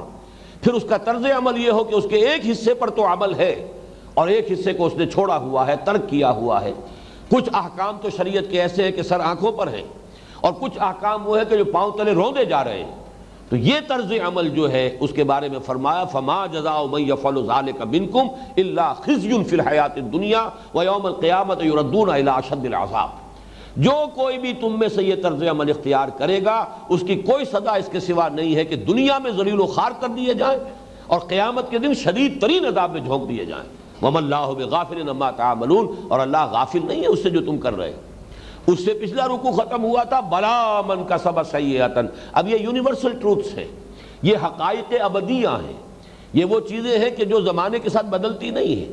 یہی کیفیات سابقہ امت میں پیدا ہوئی، یہی کیفیات ہمارے اندر پیدا ہوئی، اور جیسا کہ میں نے عرض کیا ان رکوعوں میں وہ آئینہ پیشگی دکھایا جا رہا ہے امت مسلمہ کو کہ آج تم اس مقام پر فائز ہوئے ہو جہاں تقریباً 2000 برس تک یہ سابقہ امت مسلمہ یہود بنی اسرائیل فائز رہے، ان کے ہاں یہ خرابیاں پیدا ہوئی ہیں اور یہ کہیں تمہارے اندر بھی پیدا نہ ہو جائیں. بی آن دی گارڈ، حفاظت کرو، چوکس رہو، چوکنے رہو. یہ دوسری بات ہے کہ اور اس کی پیشن گوئی بھی حضور نے فرما دی تھی، لَتَتَّبِعُنَّ سُنَنَ مَنْ كَانَ قَبْلَكُمْ، تم لازماً پیروی کرو گے اے مسلمانوں انہی لوگوں کے طور اور طریقوں کی جو تم سے پہلے تھے. یہاں تک کہ جیسے کہ ہاتھ کے ساتھ ہاتھ اور ایک بالشت کے ساتھ بالشت، اس طریقے سے تم پیروی کرو گے. یہاں تک کہ اگر وہ جو ہے کسی گوہ کے بل میں گھسے تھے تو تم بھی گھسو گے. اور جب صحابہ نے پوچھا تھا یا رسول اللہ الیہود والنصارى، حضور یہ آپ کی مراد کون لوگ ہیں، کیا یہود اور نصارہ؟ آپ نے فرمایا فمن، وہ نہیں تو اور کون. تو گویا کہ وہی طرز عمل ہم نے بھی اختیار کیا ہے، وہی ہمارے ہاں بھی عقائد ہیں. اسی طرح ہم بھی اپنے آپ کو محفوظ سمجھتے ہیں. ہم یہ سمجھتے ہیں کہ جہنم میں ہمارے داخلے کا سوال ہی نہیں، ہوا بھی تو گنتی کے چند دن. وہ اس اعتبار سے بات صحیح ہے کہ اگر ایمان حقیقی دل میں موجود ہے، چاہے وہ تھوڑا ہے مقدار میں، اگر ایمان حقیقی ہے تو یقیناً جہنم سے نکال دیا جائے گا. انسان اپنے گناہوں کی سزا کے بقدر عذاب جھیل کر اور نکل آئے گا. لیکن وہ ایمان حقیقی کی بات ہے، ایمان قانونی کی بات نہیں ہے. کسی شخص کا دنیا میں مسلمان اور مومن سمجھا جانا وہ اس کی گارنٹی نہیں دے سکتا، بلکہ یہ کہ وہ دلی ایمان، تصدیق بالقلب والا ایمان، یقین قلبی والا ایمان، کوانٹٹی کے اعتبار سے کتنا ہی کم ہو وہ تصدیق بالقلب، ہو وہ یقین کے درجے کی شے، تو پھر تو یقیناً وہ بات صحیح ہے. لیکن عام طور پر مسلمان سمجھتے ہیں کہ جب ہیں ہم مسلمان تو گویا کہ مومن تو ہیں، لہذا ان آیات کا ہم سے کوئی تعلق نہیں، اس قسم کا کوئی اندیشہ جو ہے وہ ہمیں لاحق نہیں ہو سکتا. اور یہی در حقیقت ان کی غلطی تھی اور یہی مغالطہ ہے جو ہمیں لاحق ہو گیا ہے. اب اسی میں آپ دیکھیں گے کہ چونکہ ایک احساس پیدا ہو جاتا ہے ہم برگزیدہ امت ہیں، امت مرحومہ، ہم محمد رسول اللہ کی امت ہیں. اسی قسم کا زوم انہیں تھا، ہم موسیٰ کی امت ہے، تورات والے ہیں، اہل کتاب ہیں، ہمارے ہاں سینکڑوں نبی آئے ہیں، کئی کتابیں اللہ نے ہمیں دی ہیں. لہذا یہ کہ ہمارا معاملہ اللہ کے ہاں جو ہے وہ بڑا پریفرنشل ہے، ہم پریولیجڈ لوگ ہیں. We are the chosen people of the Lord. اور قرآن کہتا ہے، ان کا قول نقل کیا سورہ مائدہ میں، کہ وہ کہتے ہیں کہ نحن ابناء اللہ واحباہ، ہم تو اللہ کے بیٹوں کے مانند ہیں، بڑے چہیتے ہیں. اور وہ ہم پڑھ چکے ہیں کہ لن تمسنا النار الا ایاما معدودہ، ہمیں تو آگ چھو ہی نہیں سکتی مگر گنتی کے چند دن. اول تو چھو سکتی ہی نہیں. میں تالمود کے وہ حوالے آپ کے سامنے پیش کر چکا ہوں کہ وہاں تو وہ عقیدے کی شکل یہ ہے کہ حضرت ابراہیم بیٹھے ہوئے ہوں گے جہنم کے دروازے پر اور کسی مختون اسرائیلی کو داخل ہونے ہی نہیں دیں گے، سوال ہی پیدا نہیں ہوتا. وہ تو وہیں سے حضرت ابراہیم علیہ السلام جو ہے وہ ان کو بچا لیں گے. باقی یہ کہ اگر بالفرض اللہ تعالیٰ نے دوسرے لوگوں کی آنکھوں میں دھول جھونکنے کے لیے ہمیں جہنم میں ڈال بھی دیا تو گنتی کے چند دن، اور وہ بھی یہ کہ معدودات، وہ جمع قلت ہے، وہ 10 دن سے کم ہوں گے، 9 دن سے بھی کم، 3 سے لے کر 9 دن تک کی میعاد بنتی ہے کہ یہ تو ہو سکتا ہے، اس سے زائد نہیں. اسی طرح کا ایک مغالطہ اب یہ آ رہا ہے، قل ان کانت لکم الدار الآخرۃ عند اللہ. اے نبی ان سے کہیے کہ اگر تمہارے لیے ہی اللہ تعالیٰ نے آخرت کا گھر رکھا ہوا ہے، ریزرو کیا ہوا ہے، مخصوص کیا ہوا ہے اپنے پاس، خالصۃ من دون الناس، لوگوں سے بالکل علیحدہ ہو کر، تمہارا کوئی پریفرنشل معاملہ ہے، تمہارے ساتھ کوئی ترجیحی سلوک ہوگا. اور آخرت کے گھر سے مراد یہاں پر جنت ہے. الدار الآخرۃ یہ یہاں پر آ رہا ہے، اصل میں یہ مرکب توصیفی، وہ گھر جو پچھلا گھر ہے، مراد جنت ہے. اگر تمہارے لیے اس آخرت کی تمام بھلائیاں اور خوبیاں اور وہاں کا عیش اور آرام اور وہاں کی نعمتیں گویا کہ دوسرے لوگوں سے ہٹ کر تمہارے لیے ہی اللہ نے مخصوص کی ہوئی ہیں، اور تمہیں اگر یقین ہے فَتَمَنَّوُا الْمَوْتَ إِن كُنتُمْ صَادِقِينَ، تو اگر تم سچے ہو اپنے اس خیال میں تو پھر تمہیں تمنا کرنی چاہیے موت کی. اگر یقین ہو انسان کو کہ جنت میرا گھر ہے تو دنیا کے مسائل، یہاں کی مشکلات، یہاں آدمی اپنی معاش کے لیے کتنے کھکھیڑ مول لینے پڑتے ہیں، کتنے پاپڑ بیلنے پڑتے ہیں، بال بچوں کی پرورش ہے، اس کے لیے کتنا کچھ انسان جو ہے اس کو محنت اور مشقت میں سے گزرنا پڑتا ہے. یہاں قدم قدم پر صدمے ہیں. قید حیات و بند غم اصل میں دونوں ایک ہیں. موت سے پہلے آدمی غم سے نجات پائے کیوں؟ تو اس قید حیات و بند غم کو انسان کیوں برداشت کرے؟ پھر تو اسے چاہیے کہ وہ چاہے کہ جلدی سے، جتنا جلدی ممکن ہو میرا یہاں سے چھٹکارا ہو، اور میں جنت جب میرے لیے یقینی ہے، قطعی ہے، حتمی ہے، جانا ہی جنت میں ہے، تو پھر تو یہاں پہ ایک ایک دن انسان پر شاق گزرنا چاہیے. یہاں جو بھی وقت گزر رہا ہے، اس لیے حضور نے فرمایا ہے الدنیا سجن المومن و جنت الکافر، یہ دنیا جو ہے مومن کے لیے تو قید خانے کی مانند ہے۔ قید خانے میں، جیل میں کوئی شخص رہنا نہیں چاہتا، وہ تو مجبوری ہے، ایک مجبوری کی وجہ سے جتنا وقت بھی وہاں گزارنا پڑے، رہنا تو کوئی نہیں چاہتا۔ اسی طریقے سے بندہ مومن دنیا میں کبھی رہنا نہیں چاہتا۔ یہ در حقیقت اگر انسان اپنے دل کے اندر جھانکے، اگر تو اس کے اندر خواہش ہے کہ میری زندگی طویل ہو، تو در حقیقت اس کے ایمان کی کمزوری ہے۔ یہ دوسری بات ہے کہ اللہ تعالیٰ نے جب تک فیصلہ کیا ہے، گویا کہ اس نے جو بھی ہماری پلیس آف ڈیوٹی معین کی ہے، یہ ہماری ایک ذمہ داری کی جگہ ہے، یہاں سے فرار جو ہے اختیار کرنے کی اجازت نہیں ہے، خودکشی اسی لیے جو ہے وہ گناہ کبیرہ ہے، لیکن یہ کہ رہنا ہے یہ ایک دوسری بات ہے۔ اب جیسے کہ آپ کو معلوم ہے کہ ہمارے ہاں بعض جو سول سرونٹس ہوتے ہیں، کوئی بہت کسی کو سزا دینی ہو تو کہیں بلوچستان کے آخری کسی قصبے کے اندر اس کی تعیناتی ہو جائے، جانا تو پڑے گا اسے، اس لیے کہ بہرحال اسے ملازمت کرنی ہے، اس میں برقرار رہنا ہے، تو وہ حکم تو ماننا پڑے گا۔ لیکن جتنے عرصے بھی انسان وہاں رہتا ہے وہ خوش نہیں ہے، اپنے احساس فرض کے تحت ذمہ داری ہے، کمٹمنٹ ہے، پوری کرنی ہے۔ تو بندہ مومن کا معاملہ یہ ہوگا جو آخرت کا یقین رکھتا، اور خاص طور پر جس کا دل یہ گواہی دے رہا ہو، یہ در حقیقت بات سارے دل کی گواہی کی ہے، اس لیے کہ قرآن مجید کا تو یہ فتویٰ ہے مستقل، بل الانسان علی نفسہ بصیرہ۔ اگر آپ کا دل گواہی دیتا ہے کہ آپ اللہ تعالیٰ کے ساتھ مخلص ہیں، تو یقیناً اللہ تعالیٰ بھی آپ کے ساتھ معاملہ وہی کرے گا، جیسا کہ ایک حدیث قدسی میں الفاظ آئے ہیں، انا عند ظن عبدی بی، میں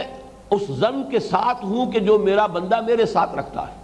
کیونکہ انسان کا دل اسے بتا دیتا ہے کہ تم کتنے پانی میں ہو۔ اگر آپ اللہ کے ساتھ دھوکے بازی کا معاملہ کر رہے ہیں، اگر آپ نے شریعت کے ساتھ جو تمسخر اور استہزاء کا رویہ اختیار کیا ہے، تو دل آپ کو بتاتا رہے گا تم دھوکہ دے رہے ہو،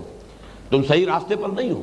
آپ کا ضمیر آپ کو ملامت کرتا رہے گا۔ لیکن اگر دل گواہی دے دے کہ آپ کا معاملہ اللہ کے ساتھ درست ہے، اللہ تعالیٰ سے آپ کو محبت ہے، وہی آپ کا محبوب حقیقی ہے، مطلوب اصلی ہے، تو پھر واقعتاً یہ ہے کہ آپ کو یقین ہوگا کہ اللہ تعالیٰ کی رحمت جو ہے وہ مجھے یقیناً اپنے دامن میں جگہ دے گی۔ اس حوالے سے پھر دنیا میں گزرنے والا وقت اس پر شاق گزرے گا، بھاری گزرے گا، اگرچہ رہنا ہے، ذمہ داری ادا کرنی ہے، اور جب تک رہنا ہے اپنے فرائض کو حتی الامکان جو ہے آخری سانس تک ادا کرنا ہے، لیکن یہ کہ تمنا نہیں ہو سکتی یہاں رہنے کی۔ تو فرمایا قل ان کانت لکم الدار الآخرۃ عند اللہ خالصۃ من دون الناس، اے نبی ان سے کہیے، اس کو آپ یوں سمجھیے کہ ایک طرح کی ایسی بات ہے آنکھوں میں آنکھیں ڈال کر کسی سے بات کرنا، تاکہ وہ مجبور ہو جائے انٹروسپیکشن پر، اپنے گریبان میں جھانکنے پر مجبور ہو جائے، اپنے دل کو ٹٹولنے پر مجبور ہو جائے۔ قل، اے نبی ان سے کہیے، ذرا جائزہ لو اپنے گریبان میں جھانکو، اپنے دلوں کو ٹٹولو، اگر تو واقعتاً تمہیں یقین ہو ان کانت لکم الدار الآخرۃ عند اللہ خالصۃ من دون الناس، لوگوں سے علیحدہ ہو کر اور لوگوں سے کے برعکس، لوگوں سے ایک استثنائی صورت میں اللہ تعالیٰ نے آخرت کا گھر تمہارے لیے مخصوص کر دیا ہے، جنت تمہارے لیے ریزرو ہے، فتمنوا الموت ان کنتم صادقین، تو اگر تم سچے ہو اس میں، واقعتاً تمہارا یہ خیال ہے، تو تمہیں موت کی تمنا کرنی چاہیے۔ وَلَن يَتَمَنَّوْهُ أَبَدًا بِمَا قَدَّمَتْ أَيْدِيهِمْ، اور وہ ہرگز نہیں تمنا کریں گے اس کی بسبب اپنے ہاتھوں کے کرتوتوں کی جو ان کے ہاتھوں نے آگے بھیجا ہے۔ یہ وہی مضمون آ گیا بل الانسان علی نفسہ بصیرہ، انسان جو ہے اپنے اوپر خوب بصیرت رکھتا ہے کہ میں کتنے پانی میں ہوں، کہاں کھڑا ہوں، اس کا ضمیر اسے بتا دیتا ہے کہ تم اللہ کے ساتھ دھوکہ کر رہے ہو، تم تمسخر کر رہے ہو، یخادعون اللہ والذین آمنوا وما یخدعون الا انفسہم، تم اللہ کو دھوکہ دینا چاہ رہے ہو اور اہل ایمان کو دھوکہ دینا چاہ رہے ہو، حقیقت میں اپنے آپ کو دھوکہ دے رہے ہو، ولکن لا یشعرون، تمہیں اس کا شعور نہیں ہے کہ یہ ساری دغا بازی تم اپنے لیے اپنے ساتھ کر رہے ہو، اپنے لیے ابدی عذاب اللہ کا جو ہے وہ خرید رہے ہو۔ بما قدمت ایدیہم، بسبب ان چیزوں کے کہ جو ان کے ہاتھوں نے آگے بھیج رکھی ہیں، جو اعمال بھیجے ہوئے ہیں، انسان کو معلوم ہے میں نے کمائی جو ہے کہاں سے کی ہے، حلال سے کی ہے، حرام سے کی ہے، میں شریعت کے اوپر کاربند رہا ہوں یا میں نے ہیلوں اور بہانوں سے جو ہے شریعت کا مذاق بنایا ہے، شریعت کے ساتھ تلاعب بھی شریعت کے ساتھ کھیل کھیلتا رہا ہوں، یہ سب انسان کو معلوم ہے۔ واللہ علیم بالظالمین، اور اللہ تعالیٰ خوب جانتا ہے، اچھی طرح باخبر ہے ان ظالموں سے، ان کی حالت، ان کی اصل حقیقت اللہ پر پورے طور پر واضح ہے۔ جیسا کہ میں نے بار عرض کیا ہے کہ اہم مضامین قرآن مجید میں دو جگہ ضرور آتے ہیں، چنانچہ یہ مضمون بھی سورہ جمعہ میں موجود ہے۔ قل یا ایھا الذین ھادوا ان زعمتم انکم اولیاء للہ من دون الناس فتمنوا الموت ان کنتم صادقین ولا یتمنونہ ابدا. اب یہاں ہے لن یتمنوہ، وہ ہرگز تمنا نہیں کریں گے اس کی. ولا یتمنونہ ابدا بما قدمت ایدیہم، وہاں ابدا اسی طریقے سے جیسے یہاں ہے لن یتمنوہ ابدا بما قدمت ایدیہم ولا یتمنونہ ابدا بما قدمت ایدیہم واللہ علیم بالظالمین. اور اللہ ان ظالموں سے خوب باخبر ہے، اچھی طرح جانتا ہے. بجائے اس کے کہ یہ آخرت کی تمنا کریں، کہہ تو رہے ہیں کہ ہم تو آخرت تو ہمارے لیے ہے، جنت تو اللہ نے ہمارے لیے تیار کی ہے، ہمارے لیے تو گویا کہ وہ ایک طرح سے مخصوص ہے، وہاں پر ہمارے مقامات اور ہماری جگہ ریزرو ہیں. لیکن حال دنیا کی زندگی کے ساتھ ان کے حرص کا کیا ہے؟ وَلَتَجِدَنَّهُمْ أَحْرَصَ النَّاسِ عَلَىٰ حَيَاةٍ، اور تم پاؤ گے انہیں سب سے بڑھ کر حریص اس دنیا کی زندگی کے بارے میں. وَمِنَ الَّذِينَ أَشْرَكُوا،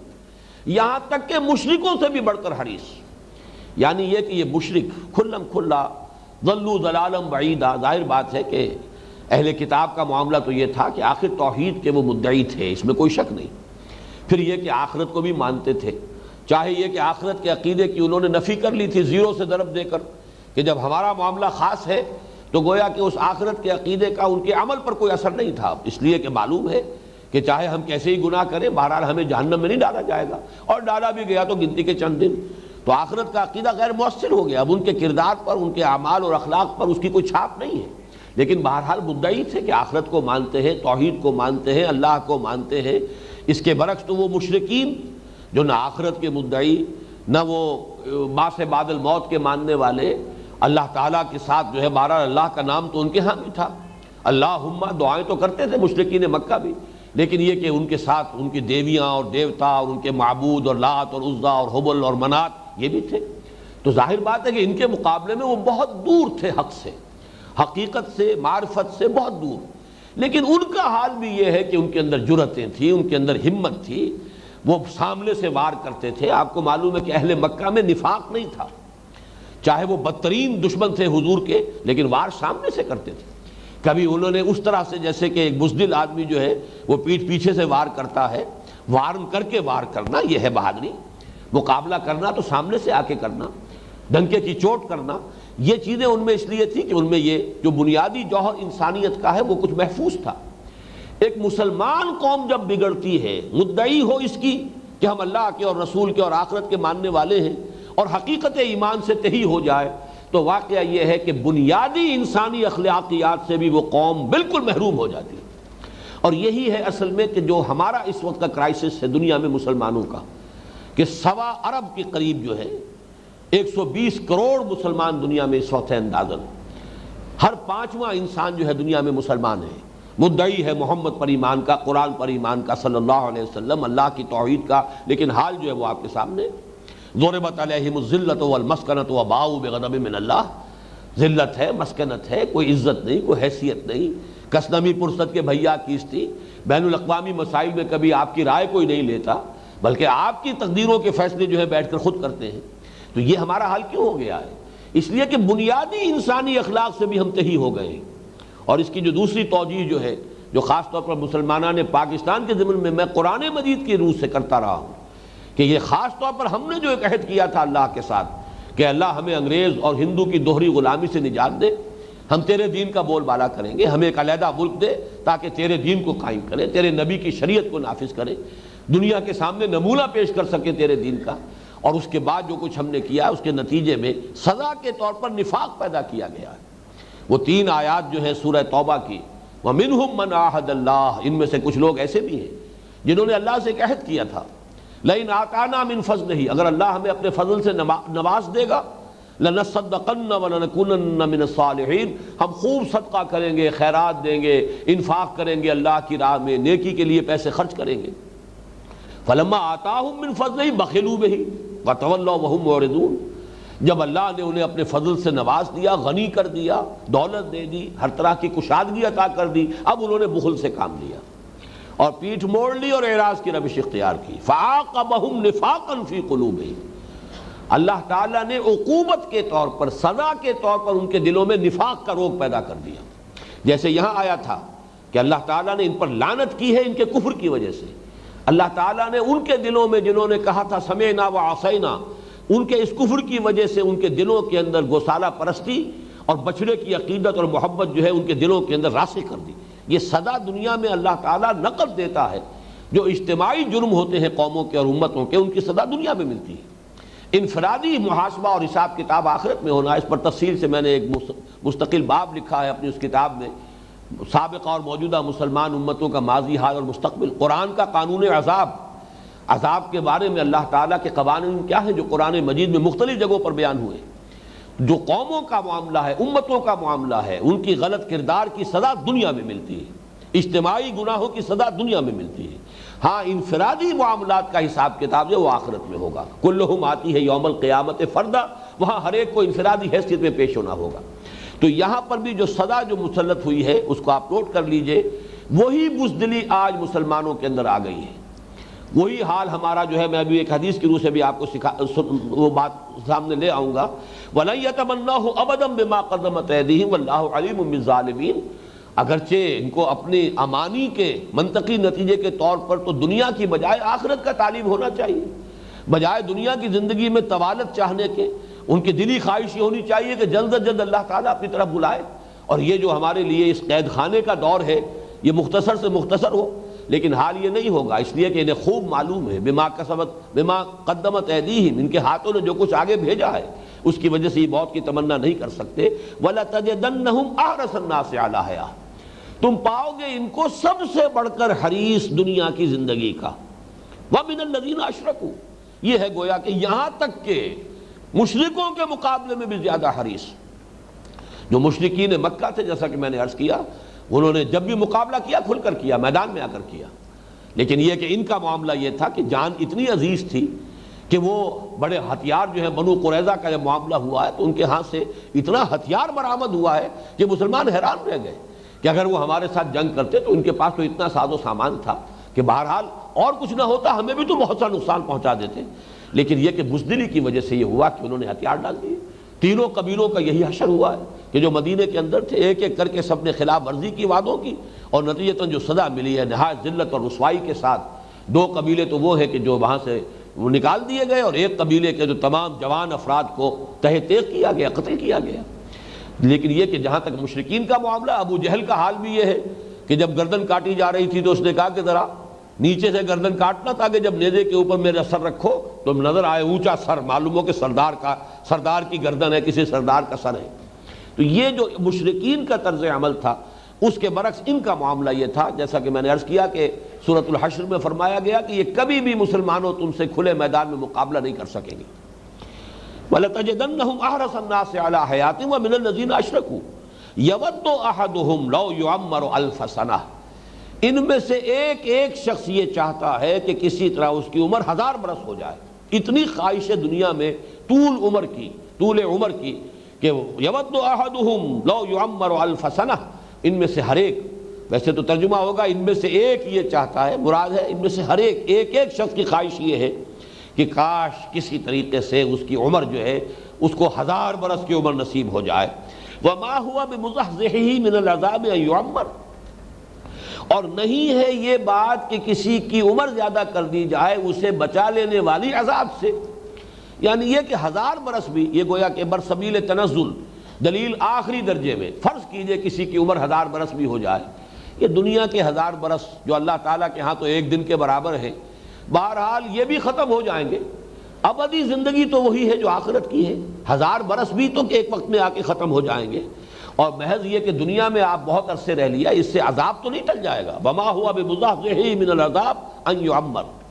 یہ جو زح کا جو لفظ آیا ہے قرآن مجید میں صرف 2 مرتبہ آیا ہے، چنانچہ سورہ آل عمران میں آیت نمبر 185 میں فمن زحزح عن النار وادخل الجنہ، جو بچا لیا گیا آگ سے اور داخل کر دیا گیا جنت میں، فقد فاز، تو وہ تو کامیاب ہو گیا، اس نے کامیابی حاصل کر لی۔ اللہم ربنا اجعلنا منہم، اللہ تعالی ہمیں ان میں شامل فرمائے۔ تو یہاں فرمایا وما ہوا بمزحزحہ من العذاب ان یعمر، کوئی کسی کو یہ بات کہ اس کی عمر طویل کر دی جائے، معمر ہو جائے، بہت طویل عمر پا جائے دنیا میں، بچا نہیں سکتی اس سے کہ اسے عذاب ملے۔ واللہ بصیر بما یعملون، اور اللہ تعالیٰ خوب دیکھ رہا ہے ایک ایک چیز اس کی نگاہ میں ہے جو کچھ کہ یہ کر رہے ہیں۔ یہاں یہ رکوع تو ختم ہوا، اب میں چاہتا ہوں کہ جو میں نے عرض کیا تھا کہ خود مسلمانوں کا جو حال ہوا ہے خاص طور پر اس صدی کے آغاز میں، اس کا نقشہ جو حضور نے کھینچا تھا ایک حدیث میں، اور اس میں جو تشخیص حضور نے فرمائی تھی صلی اللہ علیہ وسلم، وہ یہی دنیا کی محبت اور موت سے فرار، یہی بیماری ہے مسلمانوں تمہارے اندر پیدا ہو جائے گی۔ چنانچہ یہ حدیث کے جو امام ابو داؤد رحمہ اللہ نے جو اس کو روایت کیا ہے حضرت ثوبان سے رضی اللہ تعالی عنہ، حضرت ثوبان بھی حضور کے غلام تھے جنہیں آپ نے آزاد کیا تھا، مولا رسول اللہ صلی اللہ علیہ وسلم۔ قال رسول اللہ صلی اللہ علیہ وسلم، وہ فرماتے ہیں کہ حضور صلی اللہ علیہ وسلم نے ارشاد فرمایا، یوشک الامم ان تداعی علیکم کما تداعی الاکلۃ الی قصعتھا، اندیشہ ہے ایک وقت آئے گا کہ دنیا کی قومیں تم پر ایک دوسرے کو ایسے دعوت دیں گی جیسے کھانا جب سامنے رکھ دیا جاتا ہے تو لوگوں کو بلایا جاتا ہے، آئیے تناول فرمائیے۔ قصع کہتے ہیں عربی زبان میں بہت بڑا طباق، پرانے زمانے میں آپ کو معلوم ہے، یہ آج کل تو ہر ایک کے لیے پلیٹ علیحدہ ہوتی ہے، بلکہ ایک ایک آدمی کے لیے 3 4 پلیٹیں لگتی ہیں۔ پرانے زمانے میں کھانے کا رواج، اور اب بھی عرب ممالک میں آپ کو یہ نقشہ نظر آ جائے گا، بڑا سا طباق ہے، اس میں ہے کھانا جو بھی ہے اور لوگ چاروں طرف بیٹھے ہوئے ہیں، تو قصع اسے کہتے ہیں کہ جب وہ طباق لا کر رکھ دیا گیا، اب آئیے تشریف لائیے تناول فرمائیے، تو اے مسلمانوں تم پر دنیا کی قومیں ایک دوسرے کو دعوت دیں گی، آئیے یہ لقمہ تر موجود ہے، یہ امت مسلمہ، امت محمد، یہ مسلمان، یہ لقمہ تر موجود ہے، آئیے اور تناول فرمائیے۔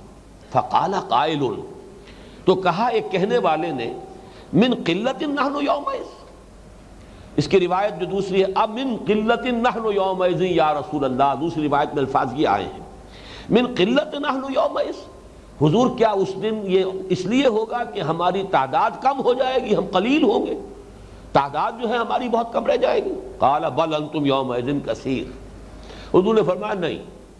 بلکہ اس زمانے میں تم بہت کثیر ہوگے، تعداد بہت ہوگی، وہی جو میں نے عرض کیا 120 کروڑ